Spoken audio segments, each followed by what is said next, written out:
மரியாதை நிமித்தமான சந்திப்பின் போது போலாந்து அதிபரின் மனைவி அமெரிக்க அதிபர் டொனால்டு டிரம்பை சட்டை செய்யாதது போல மெலனியா டிரம்பிற்கு கைகுலுக்கிய சம்பவம் சமூக வலைதளத்தில் வைரலாக பரவியது.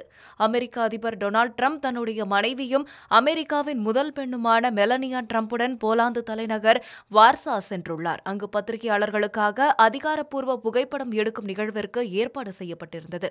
அப்போது அதிபர் டிரம்ப் போலாந்து அதிபர் டூடாவுடன் முதலில் கைகுலுக்கியுள்ளார்.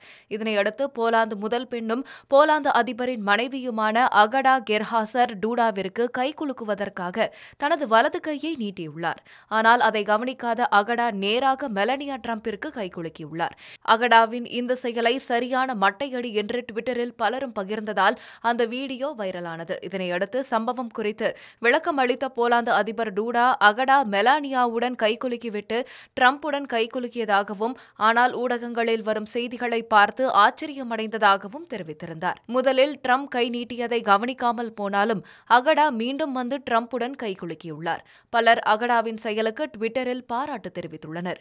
அதோடு கவனக்குறைவாலேயே அகடா டிரம்ப் கை நீட்டியதை கவனிக்காமல் சென்றுவிட்டதாகவும் சிலர் தெரிவித்துள்ளனர். வழக்கமாக தன்னை சந்திக்க வரும் தலைவர்களை சீண்டுவதை அதிபர் டிரம்ப் தான் வழக்கமாக வைத்திருந்தார். போப்புடன் புகைப்படம் எடுத்தபோது அவரது கையை சுரண்டியது, மோண்டனெக்ரோ நாட்டு பிரதமரை தள்ளிவிட்டு முன்னுக்கு வந்து போட்டோவிற்கு போஸ் கொடுத்தது என்று அட்டகாசம் செய்து வந்தார்.